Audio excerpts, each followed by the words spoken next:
Hi, this video is about how I made my first $1 million online and how you can too. And I'm going to give you several big tips in this video along with give you some resources on how you can figure out how you can start making money online and start being free and not really needing a day job ever, not firing your boss permanently. That's what this video is all about, giving you some inspiration into that. I'm no one special. I was an engineer for, I want to say, 6 or 7 years.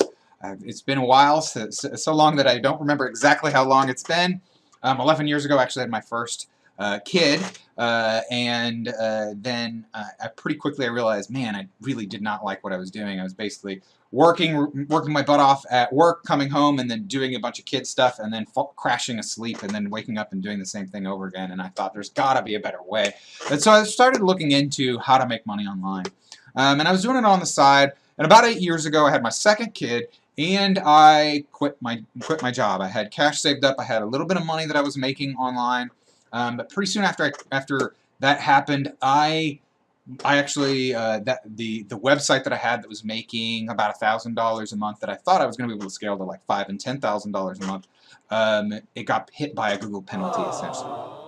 I was doing SEO, and so my income went down dramatically, pretty much overnight, and so I had to really think about what I was going to commit to. I committed to a single path. I picked something, and I said, I'm going to work this, even though it was pretty different from what I had done in the past, and so I really worked and hit that. But unfortunately, it wasn't taking off as fast as I thought, and I actually ran out of money. And this year, we had a nanny for our kids that allowed us to, have a lot of, time. My wife has a full-time job, a professional where she works. We had to fire that nanny, and I was basically a part-time stay-at-home dad. Well, I worked half on my business and half on this. And it was like that while my wife essentially supported us for the most part. I was not able to provide any income. I was making basically no profits. My revenue had increased, but it wasn't nearly high enough to pay for 2 kids and a family. And it's not like we had like a really big fancy lifestyle. And so that was really frustrating. But about 4 or 5 months later, I was able to start making real money, and I had committed myself to doing client SEO or client consulting, so to speak.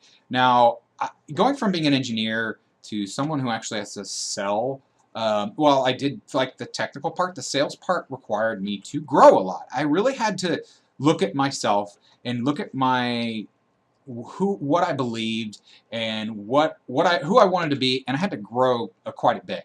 I had a friend tell me after I was making really good money selling client SEO services that if you told them 10 years prior that I was making money selling to people, basically convincing people to give me money, he'd tell me to get out. Get out of here. Get out of here, man. Because I really didn't have a positive impression of salespeople, and you might not as well. I think that my understanding of the sales profession and the sales and being a salesperson is very different now. It's really important, and it's not about being like the used car salesman about like, okay, what are you going to take now, and talking really fast and trying to trick people into buying something worthless. No, it's about having something that's valuable and showing that value to someone to the point to where enough people buy. I don't have fancy sales techniques. I do study sales, and so I think I understand how to get people to buy to a much better degree, and that's important. I think that's important for anything. Even if I'm being an engineer, I have to convince people about my ideas. I have to convince my boss or my boss's bosses that I'm valuable and that I deserve a raise. So I wouldn't just ignore sales, no matter what you decide to do. Plus, if you're looking to kind of start your own business on the side, sales is going to help in any path you choose, even if you don't choose the path where you get clients. Getting clients is probably the fastest way to quit your day job or to make it so you don't ever need a day job again. You're kind of getting paid to learn and grow, and from a cash flow standpoint, it's going to be the fastest way to get you up to a significant cash flow.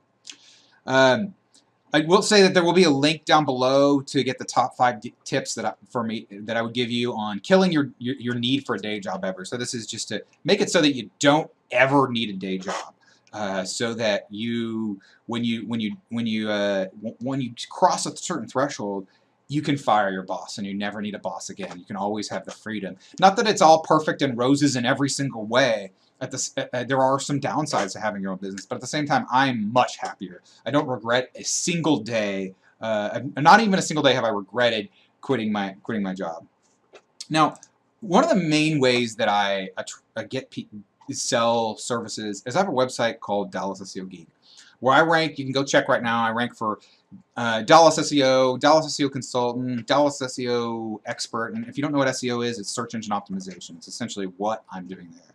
And so what allowed me to stop relying on my wife's income only was ranking that website and then getting someone to go to it and call me and say, hey, I'm interested in your services. And I still remember that first call that I got. I still remember that first customer that I got who found me and called me. And it was magnificent. And from that point forward, my life was changed forever. And my point isn't that you need to have something like that. My point is that you only need like one big win. You only need one big win. I tried a bunch of things. I tried a lot of things. All I needed was one thing. And that one thing has provided well over $1 million worth of income. And that's where my boom is. You know, boom, it was just like, wow, this is awesome. And so it really worked. Now, what am I doing now? I'm actually working on some different passive income streams, and I'll shoot another video for that soon. So look on my channel for passive income. Once I shoot it, if I've shot it already, by the time you're watching this, I'll put a link to some passive income videos.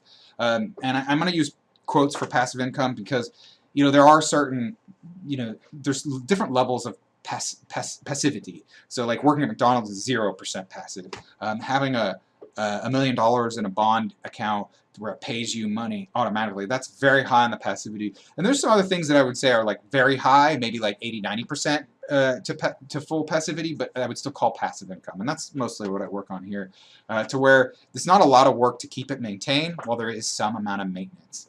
And that's a big part of the future. I still have clients. I still want clients to a certain degree, and I still like having some clients. Some clients are better than others, but you know, if a client fires you, which I have been fired by a client, which is fine, at least I don't, you know, it's different than having a boss and they fire you. That's your only job. When I get fired by a client, I have other clients and I have other forms of income. So again, there's a link down below to the 5 tips on killing your need for a day job forever. So for the rest of your life, imagine not needing a boss, and imagine being able to choose what you do on a day-to-day basis. I work so much harder now for myself than I ever did for another company, and it feels better. Whenever I do something really good, I get the value out of it. I did something really big and great for when I had a full-time job, and I didn't get recognized for it. I just made them a bunch of money, and they didn't recognize for it. And there was another year where, for like a whole lot of the year, it was almost like office space. I didn't do a whole lot. I didn't really know what I was supposed to do, and it was very unproductive, and I got a good raise. So it's just sort of avoiding those and the stupid long meetings that I would go to where I really only needed to be there for 5 minutes, but I was expected to be there for an hour and a half, and it was just soul crushing. And I told myself, if I'm still here in 20 years, it's my own fault. Okay?